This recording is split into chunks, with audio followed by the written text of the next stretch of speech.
Halo, assalamualaikum. Selamat pagi, siang, sore, malam buat sahabat RC dimanapun Anda berada. Ya, di depan saya ini ada kardus ya, ada box. Yang jelas ini bukan drone. Ini adalah kit RC. Jadi untuk kali ini saya akan bahas kit RC car, jadi RC rally car tepatnya. Jadi RC rally car ini dari HNR Foxhound. Jadi ini adalah kit pro untuk turnamen rally. Jadi ada beberapa kit pro ya untuk turnamen rally. Yang paling tenar itu yang banyak di pasaran Indonesia adalah LC Racing, ada Tamiya, ada lagi Kyoso dan lain-lainnya. Nah ini kebetulan saya tertarik nih dengan materialnya itu sebagian dari metal dan ada juga shock towernya itu sudah dari karbon dan pokoknya seru deh. Kita lihat kitnya seperti apa ya. Kita buka kardusnya. Oh, kosong. Oh, kitnya ada di. Nah, ini nih.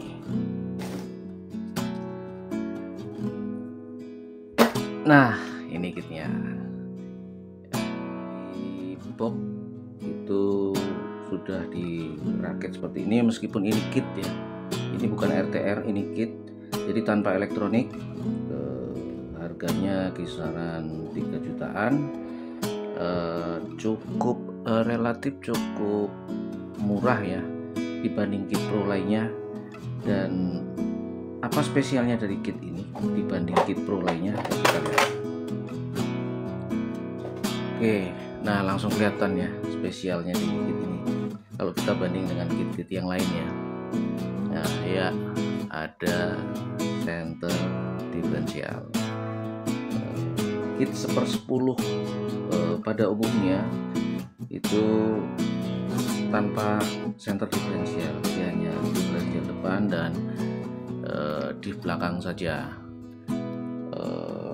seperti LC Racing, Tamiya, dan kit-kit lainnya itu kebanyakan hanya 2 diff gear ya, depan dan belakang. Dan adapun beberapa teman menggunakan kit LC Racing, Tamiya, HSP, ada differential gear karena memang dimodif.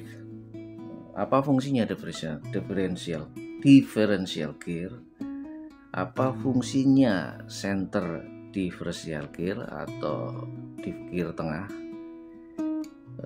Jadi fungsinya cukup membantu ya pada saat kita berada di tikungan. Jadi kalau tanpa gear tengah atau diff gear tengah, resiko untuk tergelincir itu lebih besar. Jadi diff gear tengah ini atau center diff gear ini membantu mendistribusikan power ke ban depan dan ban belakang secara proporsional. Karena pada saat kita belok tajam, itu putaran roda depan, putaran roda belakang itu akan berbeda. Itu, dan termasuk putaran roda sisi luar dan putaran roda sisi dalam itu akan berbeda, sehingga menurut saya ini sangat krusial. Oke, terus keistimewaan lainnya, bawaan pabrik, kit ini sudah dibekali dengan komponen-komponen metal ya. Seperti mounting ini juga udah metal, terus casingnya ini juga udah metal, base plate-nya udah metal, terus dudukan untuk motor juga sudah metal, shock towernya sudah karbon. Bagus, ini karbonnya lumayan tebal, metalnya tebal 2,5 mm, dan shocknya ini juga sudah alu. Jadi tidak, ini minim upgrade ya, sangat minim upgrade. bahkan saya tidak memerlukan upgrade lagi nih. Nggak tahu nanti, mungkin knuckle juga akan saya upgrade karena masih plastik dia. Tapi saya akan coba dulu ini seperti apa. Apalagi ya, ya intinya kit ini price to performance lumayan bagus, cukup bagus, layak dibeli. Oke, selanjutnya ini tinggal di setting. Ini sebenarnya udah saya setting ya. Ini enggak murni keluar dari kardus, jadi sudah saya setting. Jadi saya rubah bawaan pabrik, saya nggak tahu ukuran olinya berapa, tapi untuk shockbreaker depan saya sudah rubah ke 500 CST. Shockbreaker belakang saya rubah ke 350 CST. Terus diff depan 5000 CST, diff tengah 10.000 CST, dan diff belakang saya bikin 3000 ya, biar agak ngepot dikit. Oke, memang sok depan agak keras nih, padahal sudah saya kendorin ya. Ini agak keras, beda dengan belakang mulus, depan agak mungkin karena belum ada beban ya. Nanti kan ada motor di sini, ada ESC dan ada baterai. Terus elektroniknya apa yang akan saya gunakan? Elektroniknya saya standar aja, standar turnamen, bukan standar turnamen yang ekstrim ya, tapi ya standar aja. Saya tetap menggunakan 60 ampere saja. Saya menggunakan Hobywing Zerun ya. Ini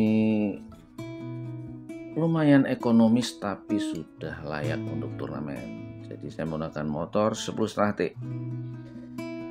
Komposisi, torsi dan speed cukup seimbang ya dengan motor 10,5 T. Ini oke, dan ESC-nya kalau Zerun memang 60 ampere ya. Zerun yang standar ya. Tapi kalau Anda ingin turnamen ekstrim, banyak trek lurusnya atau trek lurusnya itu panjang, Anda butuh sprint di situ, mungkin teman-teman bisa menggunakan yang 100 ampere gitu. Dan itu tidak ada di Zerun XR10 standar. Itu adanya di XR10 Pro. Jadi itu tentunya harganya lebih mahal.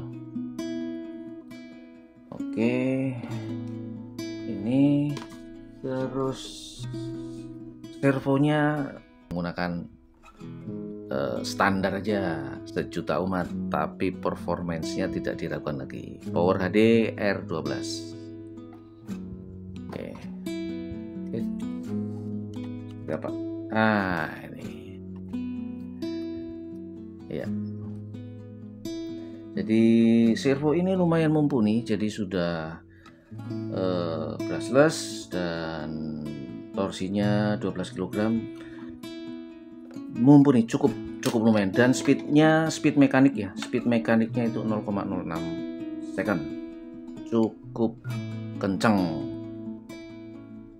Oke, terus gyronya saya menggunakan Power HD juga, G2. Jadi Power HD G2, gyronya saya menggunakan ini. Jadi kalau Super 10 memang menggunakan gyro ya, kalau enggak nanti pontang-panting larinya. Oke, itu saja. Apalagi ya? Ya itu saja, buat share aja kepada teman-teman yang mungkin tertarik untuk terjun ke olahraga RC car, ingin ikut turnamen.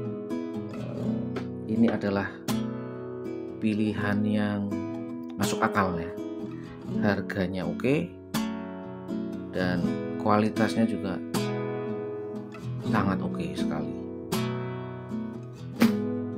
Oke, kita akan rakit dulu ya, saya akan rakit dulu, nanti seperti apa mungkin ada di video selanjutnya, seperti apa hasil rakitan dan seperti apa